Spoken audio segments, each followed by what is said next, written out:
कह रहा था, हर आदमी औरतों के हकूक के बारे में बात करता है, मर्दों की क्या कोई हकूक नहीं है? मर्द इंसान नहीं है, उनमें जान नहीं है? क्या मतलब हकूक नहीं है? नहीं, हक सारे अदा नहीं हकूक किया पूरी जाता दुनिया ना, में कोई आपको ही हक अदा दिए। नहीं करता। आपको क्या लगता है? ताबान का प्रॉब्लम क्या है, ताबान सवाल करने के बाद ना खुद बोलना चाहते हैं, तो वो सवाल कर देते हैं। सवाल के बाद जवाब भी खुद देना वो असल में खुद बोलना चाह रहे होते हैं ना। अब आपने मुझसे पूछा तो या तो सुन लें आप, तो हम उसकी बुनियाद पर बात करते हैं कि क्या ज्यादा तकलीफ का शिकार है, चाहे वो औरत है, बच्चे हैं, अच्छा जी, बूढ़े हैं। आदाब। हम बात कर रहे थे, हमने सोचा आपको भी शरीक कर लें। तो आज का हमारा जो मौजू है वो खवातीन के हुकूक हैं।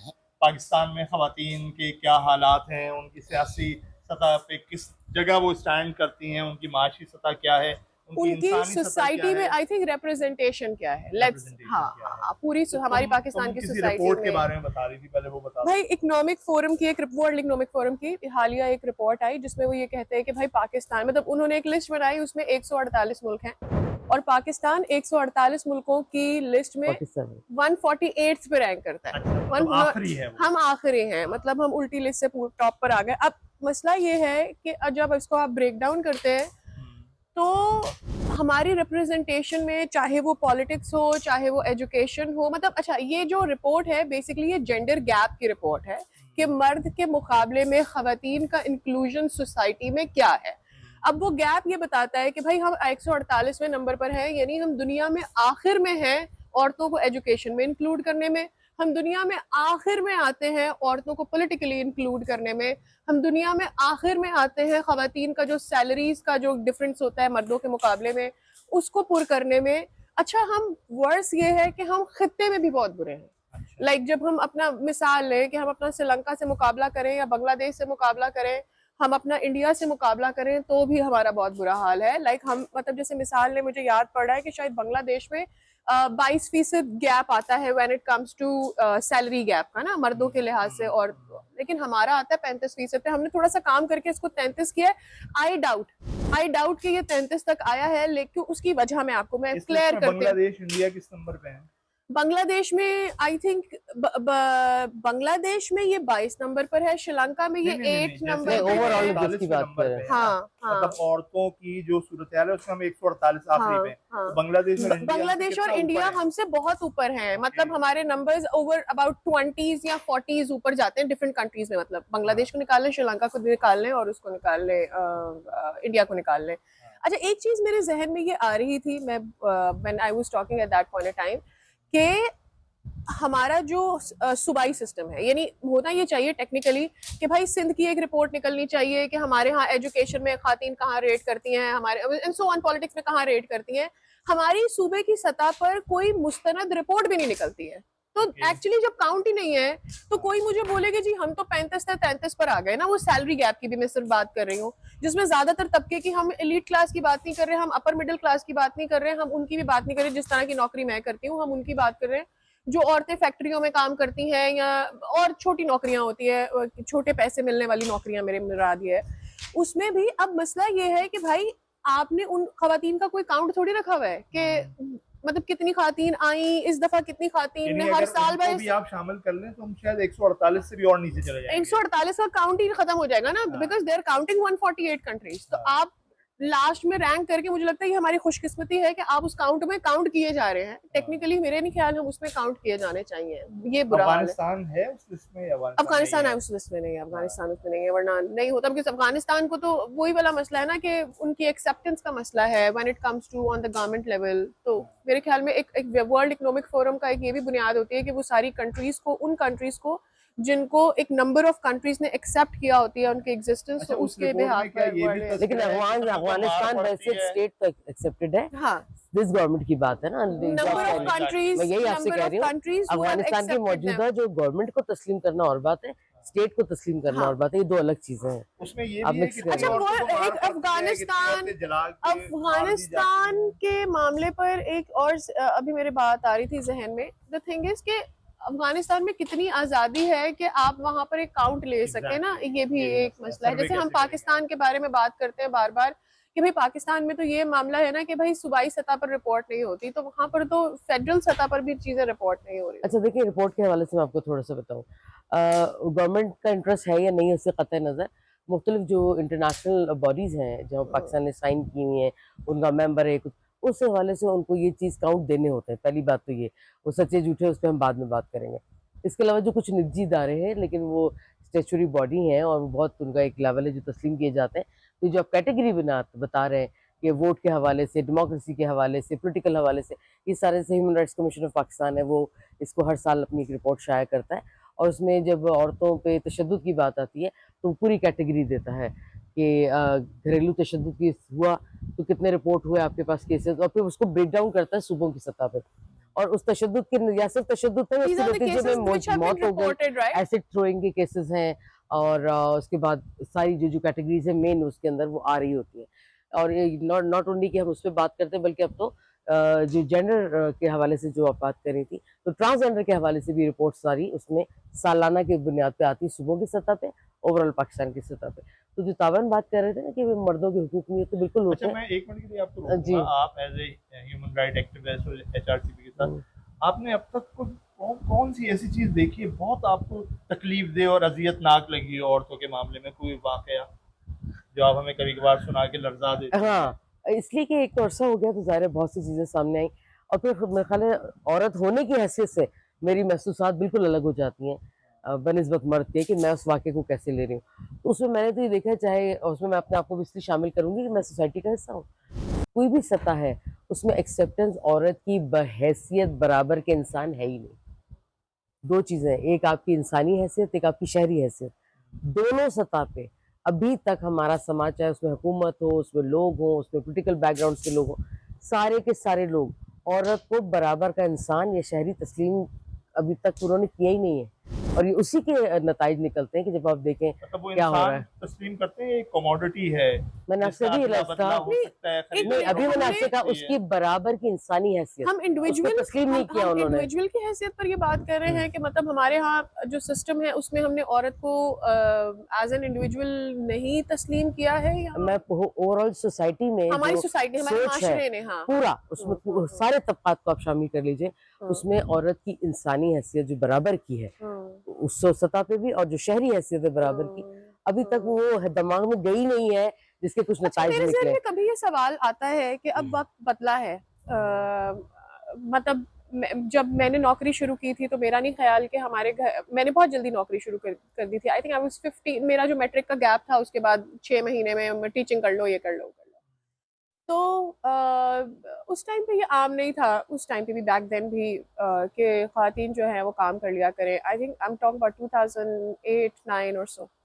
अच्छा, उसमें उससे पहले जो मेरी बहन थी जो मुझसे शायद 8 साल बड़ी हैं, 8 या 10 साल बड़ी है, उन्होंने जब एज जॉब स्टार्ट किया, मतलब उनको कोर्स करने तक की इजाज़त थी। हाँ, उन्होंने एयर टिकटिंग का कोर्स किया, उन्होंने अपनी एजुकेशन की, उसमें कोई मसला नहीं है, जितना पढ़ना है पढ़ लो, कोई मसला नहीं है। लेकिन जब उन्होंने ये डिसाइड किया कि वो जॉब करना शुरू करेंगी तो ऑल्दो माय मतलब मेरे अब्बू बहुत ही फ्रैंक थे, बहुत ही लविंग थे, but he had issues, he never communicated कि भाई वो इश्यूज क्या हैं। लेकिन वो इश्यूज थे, मतलब उन्होंने अम्मी को बोला कि क्यों जॉब करना है, बस ट्रेनिंग तक तो कर लिया है, अब उस दफ्तर में काम क्यों करना है। तो मेरी अम्मी थी, उन्होंने मेरे अब्बू को इस बात के लिए कन्विंस किया कि भाई जब उसने ट्रेनिंग कर ली है तो वो किस लिए की है। सही है। तो अब मेरे ख्याल में वो जो एक स्टीरियोटिपिकल बैरियर है वो मेरी बहन ने मेरे लिए तोड़ा, या मैं पहले ही शायद रेबेल हुई थी कि मैंने 15 साल से नौकरी करना शुरू कर दी, और एक होता है ना द मोस्ट गंदा अंडा, उससे कोई रोकता ही नहीं है, तुम कर ले, तुझे कौन रोकेगा। तो मुझे वहां पे फायदा हुआ। लेकिन मेरा बैकग्राउंड कोई बहुत कंजर्वेटिव घराने से नहीं है, लेकिन उसके बावजूद मेरे अब्बा की ये सोच थी कि क्यों, और मेरे ख्याल में वो ये सोच इसलिए आई थी कि यार खानदान में तो कोई लड़की काम नहीं कर रही तो ये नौकरी करेगी, तो वो हमारा अच्छा, एक ये जो तो आ गए हमारे है। नौकरी और इस औरत के डिसीजन वाले मामला आ गए। हाँ। हम लोग जब आमतौर पे लोग बात कर रहे होते हैं ना तो वो चूंकि शहर के लोग होते हैं तो उनके लाशोर में ज्यादा शहरी मामला होते हैं, लेकिन हमें पैरेलल देखना पड़ेगा वो औरतें जो हमें जैसे हम कहते हैं रूरल और अर्बन की जो तकसीम है उसके अंदर आप देखिए रूरल एरिया में जो हालात है उससे आप अंदाजा लगाइए कि एक हारी एसोसिएशन वेलफेयर एसोसिएशन है और उनकी हालिया रिपोर्ट है जिसको तब इंटरनेशनली भी एक्सेप्ट किया गया। वो ये कहते हैं कि ज़्यादा आपके यहाँ एग्रीकल्चर में औरतें काम कर रही हैं, लेकिन रूरल वुमेन में 99% औरतों के पास ज़मीन ओनरशिप है ही नहीं। ये तो एक बात बता रही हूँ जिसको वो उगा रही हैं, जिसको वो बना रही हैं, जिससे निकाल रही हैं और हमें खिला रही हैं, उन औरतों के पास 99% के पास ज़मीन का कोई मामला नहीं। शहरों में भी आप अगर ये हाल देख लें मैंने शायद आपसे जिक्र किया था कि मैं एक दफ़ा काम करी थी विमेन लैंड राइट के हवाले से, तो उन दिनों जो तजुर्बात देखे और मैं और आप अपने अपने अतराफ देखें कि क्या है कि हम में से कितने हैं जिनको घरों में हिस्सा मिलता है, नहीं मिलता। अब्बा की जायदाद चाहे वो एक कमरे के मकान की है, चाहे वो एक एकड़ से भी ऊपर जाके और कोई मुरब्बे मीलों पे है, लेकिन देखना ये कि आया उनको मिलता है कि नहीं मिलता। तो उससे आप अंदाजा लगाना बहुत आसान हो जाता है। लेकिन एक सिस्टम और भी हमारे साथ चल रहा है कि एक तो मैंने कहा रूरल अर्बन का है, एक ट्राइबल सिस्टम है जो और अपनी वर्स्ट कंडीशन में हमारे सामने मौजूद है। अगर उनकी आप कभी कहानियां सुने या उनके पीछे बैक की तरफ जाए तो वो आपको कुछ पॉजिटिविटी भी बता रहे होते हैं, लेकिन वो प्रैक्टिस में नहीं रही। और ये जो इन्होंने बात की ना, तो औरत की जो माशी हालत है वो उसकी समाजी हैसियत का क्या है। आप इससे मैंने जैसे छोटी मिसाल दी कि सिर्फ जो ज़मीन में हिस्सा है, घर जायदाद में हिस्सा है, कितनों को मिला है। मुझे नहीं पता कि सैमसन क्या क्या सेटअप है भाई ख़वातीन मुझे कम्युनिटी में, याद नॉट पड़ रहा ओनली है, at your home, I don't, हाँ कम्युनिटी जी। में आप लोग की जो ये जो क्रिश्चियन आप कम्युनिटी है ये जो उसमें अच्छा, बेटियों को हिस्सा क्रिश्चियन देने के हवाले कम्युनिटी से में क्या भी है मैं वो? आपको अभी एक ताज़ा वाक़या सुनाती हूँ। की बात कर रही है ना, बात कर रही है ट्राइबल रूरल की बात कर रही है ना भाई, वो शहरों में भी यही है। मैंने यही तो आपसे कहा। वो जो एक सोच थी ना, वो सोच पता नहीं कितनी सदियों की पनपी हुई सोच है जो बिल्कुल जड़ पकड़ के बैठी हुई है। मेरी पहली औलाद बेटी है और मैं बहुत खुश था, पहली औलाद है, बहुत खुश था और मुझे बड़ा उस पर मोहब्बत आ रही थी। तो इत्तेफाक ये था कि मैं किसी बात पे कुछ सोच रहा था, गौर कर रहा था, मैं घर में बैठा हुआ था, तो मेरी दादी आई और उन्होंने मेरे कंधे पे हाथ रखा। तो पता है क्या कहा उन्होंने कहा चल कोई नहीं। क्या कहा उन्होंने? चल कोई चल नहीं। कोई नहीं। अब मैं पहले तो मुझे झटका लगा, ये क्या रही है, मुझे समझ में नहीं आई बात। हाँ। फिर मैंने रियलाइज किया कि इनको लग रहा है कि वो बेटी होने पे और आप मैं अफसरदा अफसरदा हूँ, मैं गमज़दा हूँ कि हाँ, पहली हाँ, औलाद है। हाँ। मतलब ये क्या चीज थी जो बैठी हुई अच्छा, थी। ये एक दिन मुझे में ना नहीं हुई है। एक शेर याद आता है, पता नहीं किसका है, शायद शेर हमारी बेटियों के मफहूम उसका कुछ हाँ इस हाँ, तरह से है, हमारी बेटियों के ज़र्फ देख ले दुनिया, हम उनके सामने बेटों की दुआ करते हैं, हम उनके सामने बेटे खुदा से मांगते हैं। मांगते हमारी हैं। बेटियों के ज़र्फ देख ले दुनिया, हम उनके सामने बेटे खुदा से मांगते हैं। तो ये कहीं नस्लों की चीज है जो हमारे जहनों में पेवस्त है। अच्छा, सिर्फ अब पाकिस्तान की बात नहीं है, हाँ, आप और समाजों की तरफ जाएं, खत्ते के अंदर देखें, खत्ते से बाहर देख लें कि बहुत लंबी एक तवील तरीन तारीख है हाँ, जिसमें औरत को डिनाई किया गया। हमने हाँ। वेस्ट में वो हालात भी देखे कि वेस्ट में जो औरतों ने लिखने का कि जब काम अपना शुरू किया, नॉवल लिखा है कुछ भी, तो वो लिखते थे डेविड की अम्मा, हाँ, हाँ, सैमसन की मिसेस, यानी हाँ, उनकी हाँ, अपने आप यही बहू। हुआ था हाँ, अपने आप। फिर अब देखो अच्छा, ना, और बिन्ते सादिक। अच्छा, उसके बाद आप देखिए कि जब हम सारा बहुत बड़ा सा एक सहरा बांधते हैं सर सईद अहमद खान के सर पे, बड़े सगीर के मुसलमानों में तालीम के हवाले से, वो इस बात पे क्लियर कट हाँ, जो उनका स्टांस था वो ये था खवातीन की कि तालीम हम होनी चाहिए। पहले मुसलमान मर्दों को तालीम याफ्ता करेंगे, कुछ एक चंक निकल के आएगा बाहर जिस काबिल होगा, फिर हम औरतों को तालीम देंगे।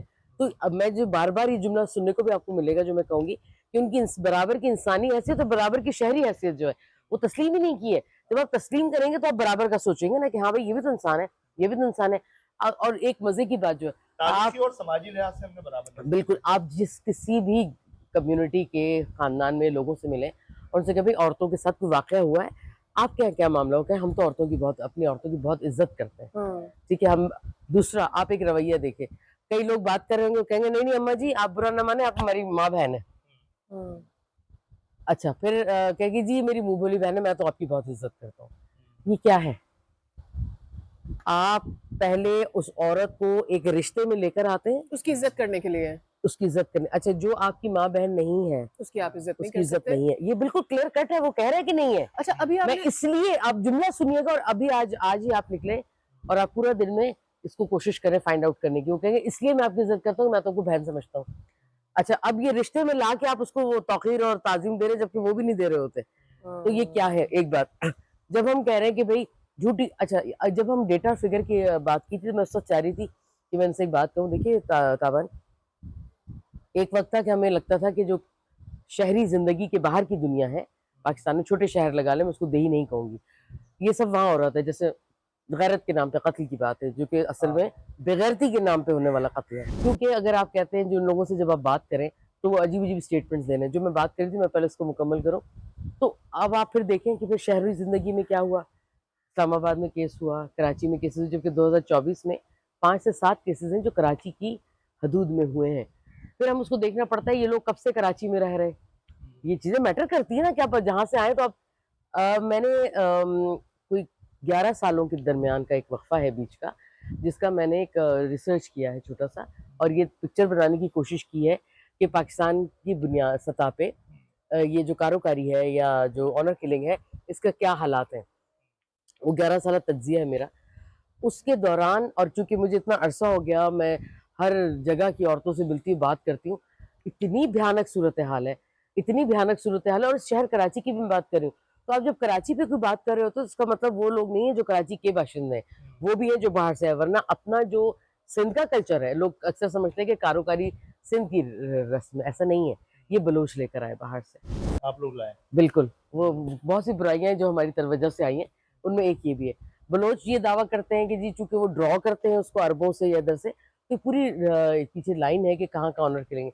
और ऑनर किलिंग में यही कह रही हूँ यहाँ पे नहीं है, लेकिन मुस्लिम ममालिक में जहाँ मुस्लिम अक्सरियतें हैं वहाँ ये प्रैक्टिसिंग बहुत ज़्यादा है, तो आप इसको डिनाई नहीं कर सकते। यहाँ तक कि एक अफगान केस चला था, अफगान फैमिली का, जो कि अमेरिका चले गए थे और उसके बाद वहाँ पे उनकी 3 बच्चियाँ गायब, खातून गायब हो गई, मिसेस, बेटे थे सब। पता ही चला कुछ अरसे बाद कि उनकी जो कार थी जिसमें ट्रैवल कर रहे थे वो नहर में जाके गिर गई थी। नहर से कार निकाली जा रही थी या दरिया था उससे, तो उसके अंदर कोई इंसान नहीं था या उसके कोई आसार नहीं थे। लेकिन जो इन्वेस्टिगेशन थी उनको एक ना कहीं लगा था कि कोई गड़बड़ ज़रूर है। आखिर उन्होंने उस वक़्त वो केस ज़रा बिल्कुल लॉस पे चला गया कि हाँ भाई एक्सीडेंट हुआ, लोग गायब हो गए दरिया में। बाद में पता चला जो मैं एंड है, उन्होंने दोबारा उन लोगों को अरेस्ट किया, सारी बातचीत हुई, तो उन साहब के ऑन रिकॉर्ड है, आप कभी भी इंटरनेट पे जाके इसको देख लें, उनके रिकॉर्ड है कि जी अगर ये और भी ऐसी बेटियां होती तो हम उनको भी मार देते। उन्होंने किया ये कि उन दोनों बाप बेटा को लगा कि जी ये तो हमारे हाथ से निकल गई, इख्तियार आ गया, तो उनको लगा ये हमारे हाथ से निकल गई। और जब वो उसको कंट्रोल नहीं कर सके तो उन्होंने आखिरी नतीजा उस सोसाइटी में जाके भी यही निकाला कि उसका, उनको तीनों को मर्डर कर दिया, चारों को, तीनों बेटियों को। आपने वो जो एक वाकया सुनाया था कि वो खातून के मुंह में कपड़ा ठोंस के फिर वो बंदूक से दांत तोड़ दिए फिर आग लगा दिया, वो जी हाँ, जी हाँ, ये सिंध का ही वाकया है। और उस वाकये में और ये एक नहीं जिससे मुझे लर्जाया, इससे आप अंदाज़ा लगा लीजिए कि जो लोग मुझे जानते हैं ज़ाती तौर पे, वो सन 2002 या 5 से पहले की शादियाँ और अब की शादियाँ में ज़मीन आसमान का फ़र्क है। और ये इसलिए आया जब मैं लोगों से इतना करीब जाके जुड़ी और जब मैंने उनके ये सारे मामला देखे। वो वाकया कुछ ऐसा था कि आप इससे अंदाज़ा लगाइए कि सोच क्या है। एक खातून का अगवा हुआ और अगवा के घंटे के अंदर-अंदर वो सारी बिरादरी थी, वो जाके प्रेस क्लब सखर में पहुँच गई। ठीक है। खूब एहतजाज हुआ और बहुत शोर-शराबा हुआ, ज़ाहिर ताल्लुकदारियाँ होती हैं, सब कुछ होता है। उसका नतीजा ये निकला कि फ़ौरी तौर पे ये मामला, पुलिस इन्वॉल्व हो गई, गवर्नमेंट इन्वॉल्व हो गई इसके अंदर, और ये कोई 5 से 7 घंटे के अंदर-अंदर वो खातून अगवा हुई भी और बरामद भी हो गई। अब उसके बाद हुआ ये कि भई खातून आ गई, मामला, बिरादरी सब कुछ सेटल डाउन हो गया इन लोगों का आपस में। कुछ अरसे बाद वो खातून गायब हो गई। हाँ। फिर जब शक था पुलिस को, उनके कुछ जो खातून के माँ-बाप थे मायके वाले, उन्होंने बात की कि भई हमारी खातून नहीं है। उसकी जब इन्वेस्टिगेशन हुई तो पता ही चला कि वो मार दी यानी गई, औरत की घर वालों ने? औरत के घर वालों ने, जो गायब हो गई पहले, जो अगवा हुई थी। अब हुआ ये कि जब उनकी डेड बॉडी का मामला देखा गया और जिसकी पोस्टमार्टम हुआ, जो अरेस्ट किया गया, तो उनके कत्ल में मुलविस थे उनका भाई और उनका बेटा। उनसे जब पूछा गया कि भई ये क्या किया आपने? तो उन्होंने कहा कि जो इतना टाइम, जिसको मैं कह रही हूँ हार्डली 5 से 7 घंटे हुए होंगे, उन्होंने कहा नहीं हमारे लिए तो यही सबब है इसको कारी करार देने का। और लेकिन उसको मारा किस तरह से? मारा कुछ इस तरह से कि पहले उन्होंने उसको खूब मारा डंडे से, लकड़ी से, हाथों से। फिर अपने हाथों से उसके बाल नोचे। रेज़र नहीं मारा, उसको गंजा नहीं किया, अपने हाथों से उसके बाल नोचे। फिर उन्होंने क्या किया कि उसके दाँत जो थे वो कुल्हाड़ी के पिछला जो हत्था होता है उससे उसके दाँत तोड़े। फिर उन्होंने उसके मुँह में कपड़ा ठोस के उसमें तेज़ाब भरा। उसके बाद भी उनको लगा कि औरत नहीं मरेगी या ऐसा ना हो कि ना देर लगे उसको मरने में, तो उन्होंने उसके टुकड़े करके दरिया में बहा दिए। ये एक स्टोरी है। There are several stories. लेकिन जब भी लोग बात करें ना पाकिस्तानी कॉन्टेक्स्ट में, तो इसको ज़रूर याद रखें कि ये डेटा फिगर तो ना होने के बराबर है। घरेलू तशद्दुद जो है, घर में मारपीट है, हत्ता के कत्ल के जैसे मामलात हैं, वो कई कम्युनिटीज़ में तो बाहर ही नहीं आते। ये तो वो हैं जो अज़ खुद विक्टिम ले आता है। इलाके वालों ने शिकायत की कि यहाँ ये हुआ है, रिपोर्ट हो गया, पुलिस ने कोई इन्वेस्टिगेशन कर ली, मर्डर जैसा मामला हो गया तो अखबार के जरिए आ गया या और कोई रिसोर्सेज। वरना तो इसका मतलब है ये तो कुछ भी नहीं है जो डेटा, अगर कोई कह रहा है 2000 केसेस आए इसका। फिर आप ये देखिए कि जो औरतों को मारने का मामला है उसमें माँ बाप की भी क्या राय होती है कि कोई नहीं, घर बसाने की कोशिश करो, मियाँ मार दिया तो क्या हुआ। मतलब ये हम कैसे कर लेते हैं जो आप बता रही हो ना भाई, वो साथ रहती है, आपकी माँ है, बहन है, बेटी है, एक उससे उल्फत का ताल्लुक है। मतलब किसी आप जानवर को, परिंदे को भी पालते हैं तो उससे भी आपका ताल्लुक हो जाता है। वो मर जाए तो आपको उस पर रोना आता है, गम होता है। एक जीता जागता इंसान है जिसने आपके साथ जिंदगी ताबान बिताई। सादिया, मैं एक बात बताऊं, एक समझ में ना आने मेरी वाली एक बात है आंटी कि थी, ये वो कैसे हो जाता है। एक जगह रेंट पे रहती थी। वो घर का सेटअप कुछ ऐसा था कि जो निचले वाला पुजार है उन्होंने रेंट के लिए नहीं बनाया था, लेकिन बाद में उन्होंने रेंट पे दे दिया। निचले वाले पोर्शन में जो घर था वहां पे अम्मा अब्बा दादी और 2 बच्चे रहते थे, एक लड़का एक लड़की। लड़की बड़ी थी, लड़का छोटा था। एक दिन नए नए जब शिफ्ट हुए, उनके यहाँ जाना हुआ तो देखा कि बच्ची बेतहाशा बिलक बिलक के रो रही है, तकरीबन वो एड़ियां रगड़ रही है। मैंने कहा, इतना क्यों रो रही है? कह रही, नाश्ता मांग रही है। उन्होंने कहा, नाश्ता पड़ा है, क्यों नहीं करी नाश्ता? नाश्ता सामने पड़ा हुआ था। तो उन्होंने कहा कि देखो कमली कह रही मुझे अंडा खाना है। है मुझे अंडा खाने में पागल कैसे होते हो? कहे, पागल को देखो ये अंडा मांग रही है। तो उन्होंने कहा कि ये क्या वजह है कि आप हाँ मांग रही तो आप देते, अच्छे खाते पीते लोग थे। उन्होंने कहा इसने कौन सा हमें कमा के देना है, और ये किताबी बातें नहीं है, कि मैं आपको बिल्कुल सच बता रही हूँ कि ये हालात है। और उसका फिर अल्टीमेट जो रिजल्ट क्या निकलता है कि औरत मर्द को पता है कि ये मारूंगा, जो भी करूंगा, ये मैके नहीं जाएगी, क्योंकि मैके के दरवाजे तो बंद है ना वहाँ पे, कि बेटी अगर बर्बाद होके, जो जिसको बर्बाद होना कहते हो, तलाक लेके आ गई तो बाकियों का क्या होगा? फिर वो जो उस फैमिली वहां पे बन गई है भाइयों की, वो कहते हैं हम कैसे सरवाइव करेंगे, फिर ये कि हिसाब देना पड़ जाएगा। तो पाकिस्तान में औरतों के शनाख्ती कार्ड ना बनने की ये बिल्कुल ऑथेंटिक रिपोर्ट्स मैं आपको बता रही हूँ। जब वजूहात निकाली गई वो 2 निकली।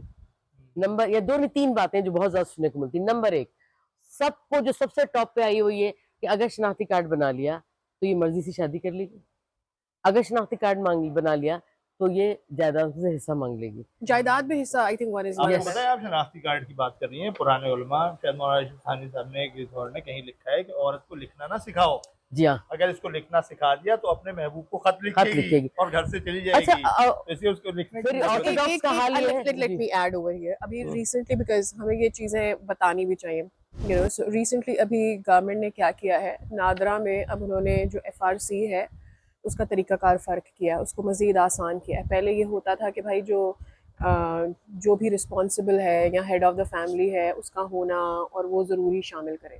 लेकिन अब कोई भी औरत जाके नादरा में ये बोले कि जी मैं इनके ख़ानदान से हूँ और मुझे शामिल नहीं किया है, भले से उसकी शादी हो गई हो, भले से उसे तलाक दे दी गई हो, भले से उसे घर से निकाल दिया गया हो, और वो अपने ख़ानदान का रिकॉर्ड निकालती है अगर, तो फिर उसके ऊपर नादरा उसके बिहाफ पे इन्वेस्टिगेट करेगा।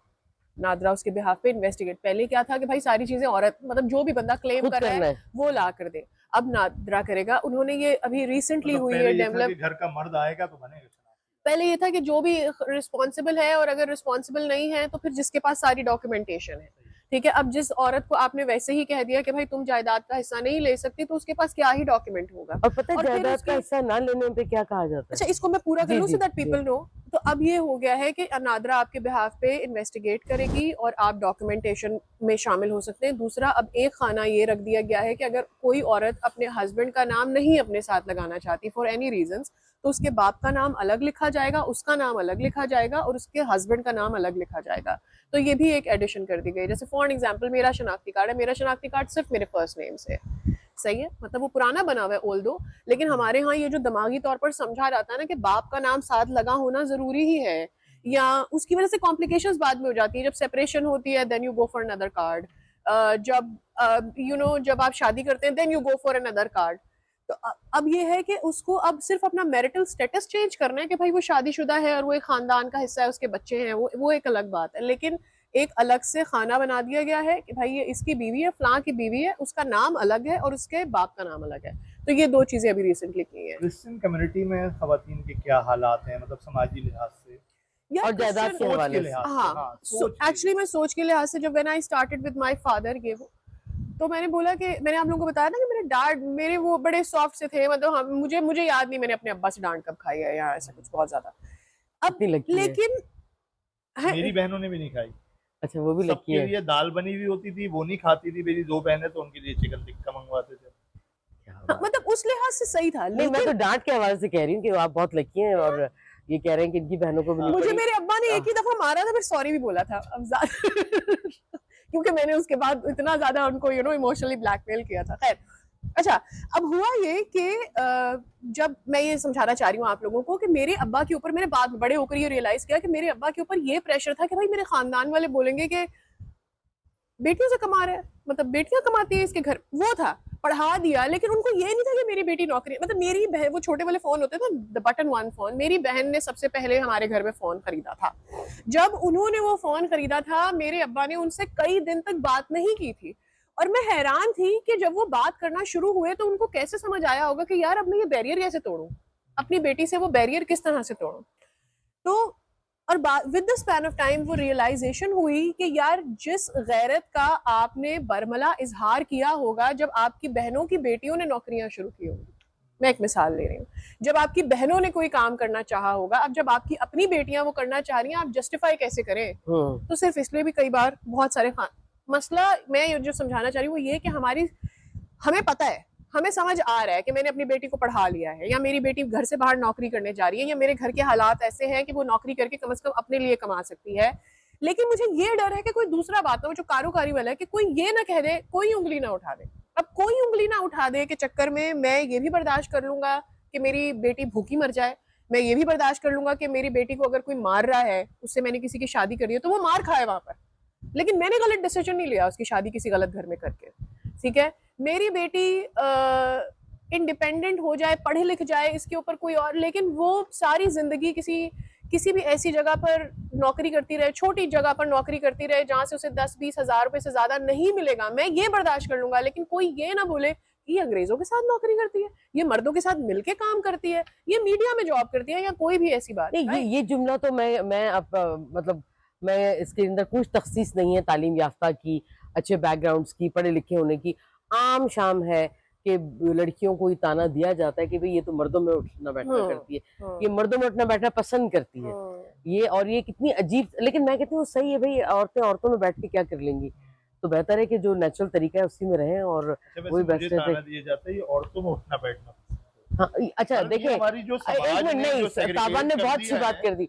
देखिए, दोनों की महसूसात में फर्क है, दोनों की महसूस, वहां ना अगर आप नहीं करते तो आम जो आदमी है उनके अंदर थोड़ी सी ककड़ आती है कि यार मैं औरतों के हवाले से पहचाना जा रहा हूँ। आपको पता है ये चीजें बड़ी, क्योंकि मर्द मर्दों में बैठ के औरतों के हवाले से, यानी उनको ग्लैमराइजेशन जो है उनकी, उसके अंदर उनकी गुफ्तगू का मयार बिल्कुल अलग होता है। हमने ना औरत को जिस तरह समझा है, या जिस तरह हमने उसको बढ़ता है, मुझे वो जो भारतीय खातून राइटर हैं अमृता प्रीतम, उनका जुमला हमेशा मुझे हॉन्ट करता है कि हमने औरत के साथ सोना तो सीखा है, जागना नहीं सीखा। मतलब ये तो बात की है एक औरत ने, एक खातून मुसन्निफ ने, लेकिन मैं जिस पहलू से मैं बात करना चाह रहा था, और मैं ये सोचता हुआ आ रहा था कि इस पर बात करूँगा, हमारे यहाँ जो अदबी रिवायत है, या इसके अलावा हमारे यहाँ जो मजहबी रिवायत है, वो भी हमारे समाज को इस तरह से बनाती है। अब वो उसमें कितना सच्चाई है या कितनी सच्चाई नहीं है, मतलब मैं हदीस के अगर रोशनी में देखूं तो 2-3 बातें मैं आपको सुनाना चाहूँगा। एक तो वो अब्दुल्ला इब्न उमर से, अब्दुल्ला इब्न अब्बास से एक रिवायत है कि उन्होंने हुजूर से नकल किया कि जो वो है नहूसत, वो 3 चीज़ों में होती है, घर में, घोड़े में या घोड़ी में, और औरत में। ये बात किसी ने हज़रत आयशा के सामने पेश की तो हज़रत आयशा ने इस पे नक़्द किया कि ऐसी कैसे बात कर सकते हैं, वो अबू हुरैरा से, लेकिन ये रिवायत मौजूद है। दूसरी चीज़ वो हज़रत अली से मंसूब करते हैं कि हज़रत अली कहते थे कि यार औरत से ना कोई भी मामला दरपेश हो तो औरत से मशवरा जरूर करो, लेकिन वो जो मशवरा दे उसके उलट करो। अच्छा, मतलब वो आपने शुरू से, ये हमारी जो रिवायतें, अब वो कितनी सच्ची है कितनी झूठी है, लेकिन बहरहाल ये चीज है जिससे हमारे ज़हन साज़ी की है। आस्क राइट नाउ कि ये जो औरत की आधी गवाही वाला सीन है, ये क्या है? हाँ, वो एक बहस है, उसमें वो एक मजहबी पहलू भी आ जाता है और समाजी पहलू भी आ जाता है। अच्छा। उसमें कई चीजें। अच्छा, मैं तो उसको बहुत और तरह से लेके इसमें बात करते हैं। नहीं, मैं उससे कह रही हूँ, हम बाद में बात करेंगे, अब बता रहे हैं। मैं उसके अदबी पहलू को समझने और देखने की कोशिश कर रहा था कि हमारे अदब में औरत को किस तरह से देखा जाता है, किस तरह से लिया जाता है, उसका मजाक उड़ाना शायद अलाउड है ना, यानी उसकी बॉडी शेमिंग करना अलाउड है, एक से ज्यादा शादियों के ऊपर उसका मजाक उड़ाना, उसकी अक्ल का मजाक उड़ाना, और बीवी की हैसियत को, जी हाँ, बहुत, जैसे मुश्ताक यूसुफी साहब है, मुश्ताक यूसुफी साहब ने, बल्कि मैंने एक चीज निकाली, वो शायद आपने भी पढ़ी होगी, डॉक्टर ताहिरा ने एक चीज लिखी थी, ताहिरा काज़मी, हाँ ताहिरा काज़मी ने, तो मैं थोड़ा सा उसको सुनाना चाहूंगा, फिर जरूर चाहूंगा आप सुनाइए। लोग उस पर बात करें। इसका उन्वान है मुश्ताक अहमद यूसुफी और ज़िया मुहिउद्दीन हंसते हैं। 15वीं उर्दू कॉन्फ्रेंस कराची के इफ्तिताई सेशन में ज़िया मुहिउद्दीन लहक लहक कर पढ़ रहे हैं। बास खवातीन जिस अंदाज से चहल कदमी करती हैं उसे चोहल कदमी कहना मुनासिब होगा। मिर्ज़ा अब्दुल वदूद कहते हैं कि चाल की खूबी से ही चाल चलन की खराबी का अंदाजा किया जा सकता है। इस कयामत का नज़ारा किसी को सामने से देखकर नहीं होता, पीछे से ही देखकर खुलता है। चाल की चाप और छप छाप कैसी है, एक खूबी हो तो बयान करें। लटक मटक ठुमक झपक, ये एक अदबी कॉन्फ्रेंस में पढ़ रहे हैं वो। पेंडुलम की मानंद दाएं से बाएं इस तरीके से रगल करना और दाएं बाएं लहरा कर चलना खराम नास के कयामत ढाने के अनगिनत अंदाज हैं। यानी लहकती लचकती लहराती लजाती गजगामनी, पीछे मुड़कर देखना कि अब भी कोई घूर रहा है या सभी मर गए। पीछे मुड़कर देखना जरूरी नहीं कि जवान और खूबसूरत औरत की गुद्दी में इंतहाई हसास और नजर शनास निसाई रेडार होता है। उसे साफ नजर आता है कि पीछे कौन कैसी नजर से देखता चला आ रहा है। नजीर अकबरबादी ने क्या खूब कहा है, आगा भी खुल रहा है पीछा भी खुल रहा है, यहाँ यूं भी वाह वाह है और वो भी वाह वाह है। और इस पर खूब कहे लगे इस पैराग्राफ पे। तो तायरा लिखती हैं आगे कि क्या लिखने वाले पढ़ने वाले या सब हंसने वालों ने सोचा कि ये अल्फाज किसी भी औरत के लिए किस कदर तहकीर आमेज हैं। मजीद रंज इस बात पे हुआ कि मजमे में मौजूद खवातीन भी खिसियानी हंसी हंसने में मजबूर थीं। किसी ने नहीं सोचा कि इस वू वू पे वाह वाह की बजाय एहतजाज किया जाए। आज के दौर को मिजाह का अहद यूसुफी कहा जाता है, लेकिन हमें समझ नहीं आती कि ऐसी तहरीरों को पढ़कर आप कैसे मुस्कुरा सकते हैं। जब दानिश्वरों और अदीबों के अल्फाज औरत के जिस्म की चुटकियां भरने लगे, जब मजमा उन फप्तियों पर कहकहे लगाने लगे, जब नक्काद उन अल्फाज को मिजाह की आला मिसाल समझकर कबूल करें, तो सोचिए कि सड़क पर चलने वाला एक आम शख्स पास से गुजरती औरत के कूल्हे पे हाथ क्यों ना फेरे, बस से उतरने चढ़ने वाली औरत को चुटकी क्यों ना काटे, मोटरवे पे अकेली अकेली औरत को देखकर रेप की ख्वाहिश क्यों ना उभरे। औरत का जिस्म ही तो है, अल्फाज के जरिए रगेद लें या असल में क्या फर्क पड़ता है। माशरे में औरत को उसकी ज़ात को अर्जा कर दिया गया है। उसकी बॉडी शेमिंग को इस हद तक दुरुस्त मान लिया गया है कि अब बेचारी औरत खुद हंसती है। अपने कूलों पे मजाक सुनकर, अपनी छाती का जिक्र सुनकर दुपट्टे में मुंह छुपाती हुई खुद ही हंस पड़ती है कि हाँ ठीक तो है, इसी काबिल है मेरे कूले और छाती, उड़ा लो मजाक, हंसो खूब हंसो। सवाल यह है, जिस औरत को बाइसे इज्जत समझा जाता है वो कौन सी औरत है, और जिस औरत के जिस्म के पुर्जे उड़ाए जाते हैं वो कौन है। हमें कभी समझ नहीं आई कि अपने कहकाहों से तूफान बर्पा करते मर्दों ने कभी सोचा कि छाती और कूले रखने वाली औरत तो जानी पहचानी है।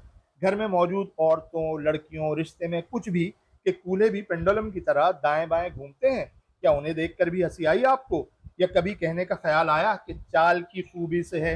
अगला सवाल यह है कि मर्द की आंख में आखिर ये कौन सा रडार नस्ब है जो औरत को इंसान की तरह देखने समझने के बजाय कूलों और सीने का नाप तोल करता है। जैसे व्यापारी बकरा मंडी में खड़ा जानवरों का मोल तोल करने से पहले सब कुछ टटोल कर देखे कि माल की हड्डी बस्ती तो पूरी है ना। बात फिर वहीं पे आ ठहरी कि औरत मिल्कियत है, तो उसकी गत बनाने पे किसी को कोई एतराज नहीं, खुद औरत को भी नहीं। ऐसा ही होता है, सब कहते हैं सब करते हैं, मजाक ही तो है। सलमान गिलानी भी यही सब लिखते हैं। इसीलिए एक सवाल के जवाब में कहने लगे, सारे एहो कुछ ही लिख देने मैं कल्लाते नहीं। माशरे और अदब में औरत को जिस पस्ती में धकेला गया है उसमें कमोबेश सब मिजानगारों और अदीबों का हिस्सा है, चाहे वो यूसुफी हो या कोई और। आगा भी खुल रहा है पीछा भी खुल रहा है, क्या कहें, क्या इंतहाई अफसोस के साथ न कहें, हम अदब के अहद यूसुफी में नहीं बल्कि अहद मिसोजिनी में जिंदा